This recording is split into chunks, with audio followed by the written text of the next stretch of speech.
Paramashivoham.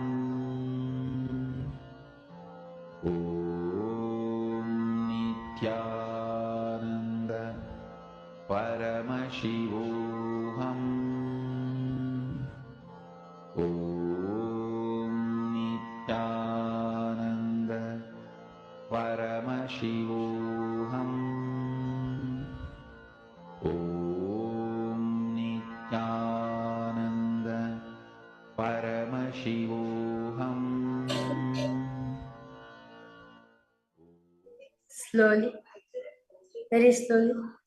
Please open your eyes. Request all participants now to open your eyes and post whatever Swamiji has shown for all of you.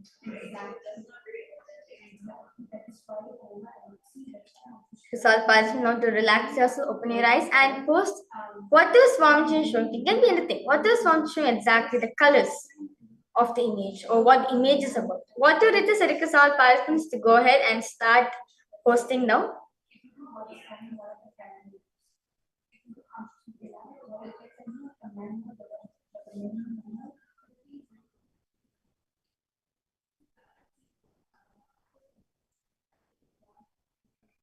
Just do not allow your mind come and play even for 1 second. Just post as it is how a song is showing for all the participants. Because all of you to go ahead and post whatever song is showing.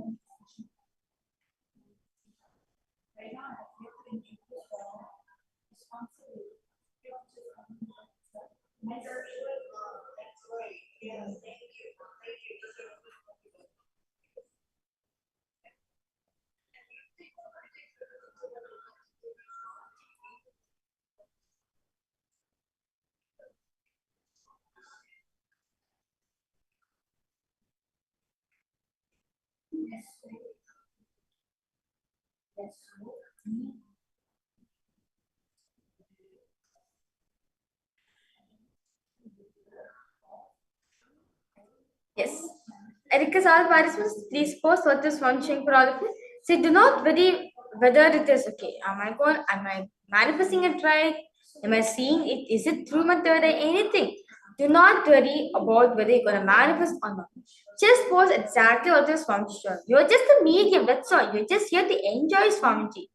Just enjoy the presence. Rest of the manifestation he'll take, as Swamiji says. If you are manifesting, the success comes to me. If you're not manifesting, you blame me. No problem, because I am the one who's flowing through you. So you just enjoy the beautiful space with Swamiji. So now for all the participants, now verify the answers.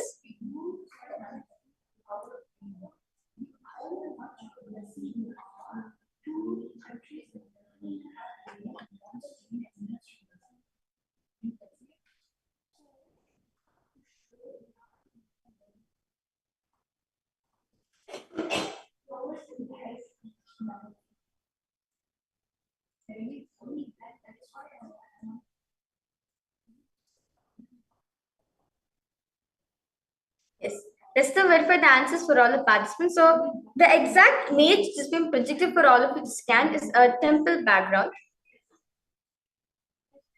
And it's an overview of a temple from the front angle.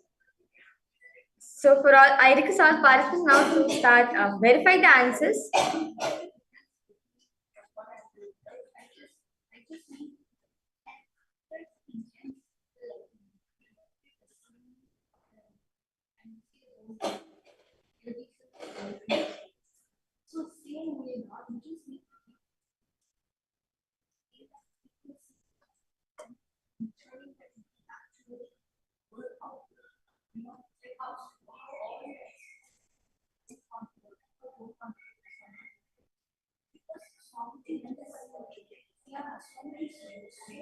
Because for all participants, just pose as it is.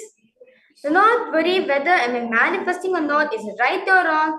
Do not worry of anything. Just pose as it is. And I would like to encourage all the viewers who's watching us live on YouTube to request you to the post in the YouTube like comment section. What was Swamiji is showing you?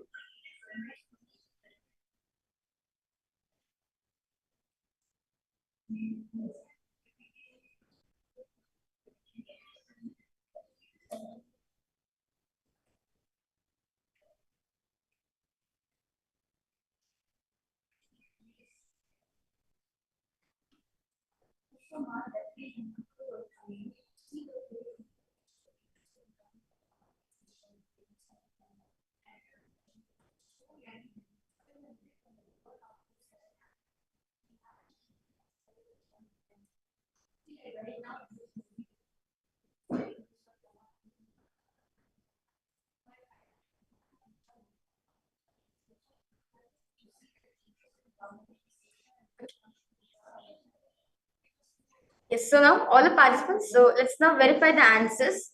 So the picture, because all participants now to look at the picture which is being projected for all of you, because all of you now to see.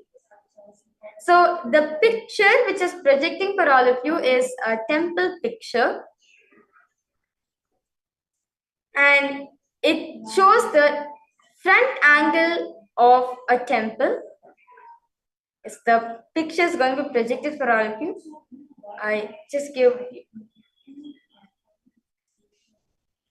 because all part now start verifying your answers. If you're able to see it all, and also all in the temple, around the temple, there's lots of small monuments of temples, and there's trees, nature is also around it. So those of you are able to see colors like you're able to see, let's say nature, green color, you're able to see brown. That's also manifest as the prominent colors of this picture is green, especially light green and brown. So how many of you are able to see? I request all participants start verifying answers. Yeah, how many of you manifested this round?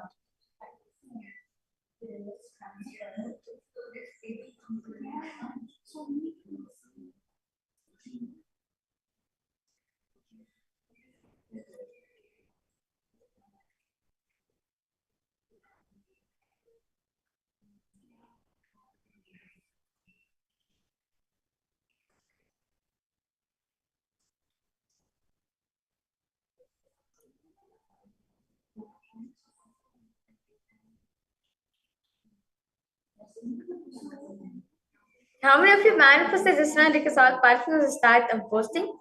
See, Swamiji says one thing, that when you're manifesting the power, do not worry about anything. Don't think of anything at the time. Don't think about your family, your incompletions, your agitations, your patterns. Do not think of anything. Just enjoy the beautiful space with Swamiji. As each time you manifest your power, it's the personal time with Swamiji. So, whenever you're manifesting the power, I request all participants now, just enjoy the space you're having with Swamiji. As we're going to be moving ahead to further rounds of manifestations, you can see that over here the picture is being projected. So this is the exact image which I was projecting for all of you. So you can see over here it's the prominent thing in this picture is a temple, especially the design in the South Indian style, the Dravidian style of architecture. So you can see that, and you can see this nature also around it. So you can see the clouds, the trees, and many other small temples are there. So this was the exact image which I was projecting for all the participants.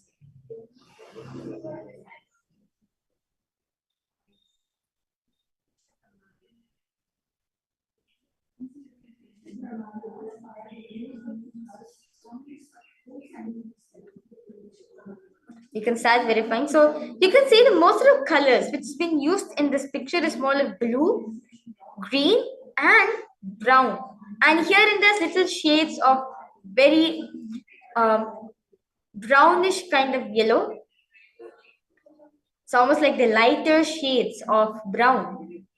So because all participants now to start verifying the answers. So how many of you manifested this round?